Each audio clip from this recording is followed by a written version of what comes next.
Welcome back to Perth and X-Pro by Aeroflow Nitro Funny Cars. Local star Anthony Begley is up next, and he's been behind the wheel of Nitro-powered cars for over 15 years.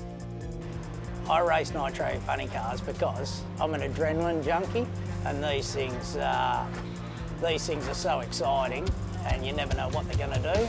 I just love it.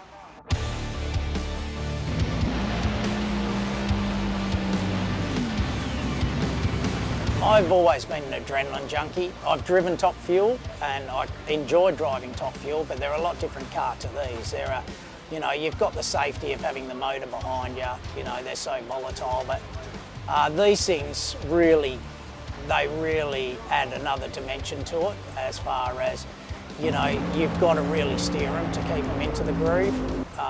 You know, if they drop a hole, you've got to be ready because they drop a hole and they pull so hard because they're short wheelbase.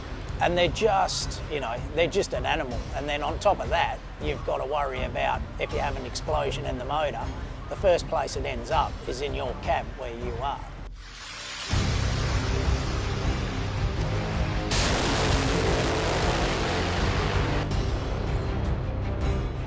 Well, probably the one that's probably the most famous is the one here, which is the last one that I had. That ended up on newspapers and magazines and stuff all around the world. I had a lady that came and bought me a magazine that her daughter sent her from Germany.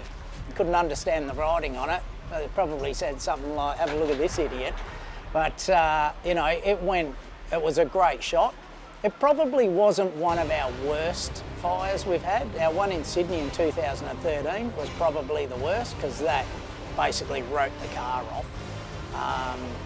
This car, when it blew up here in 2019, it was rebuildable. The body wasn't, but obviously the rest of it was. So, yeah, it was just one of those things, unfortunately. A few things had to line up to go wrong, and I just ended up sitting there as a passenger, exploded, and the only good part about it was it's the easiest I've ever got out of a funny car.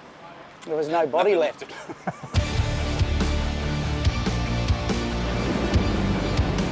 500 k's an hour, and yes, you know you're alive when you put your foot on it, and you never know with these things what they're going to do, what they're going to throw at you, so you just got to be pretty much ready for anything. So.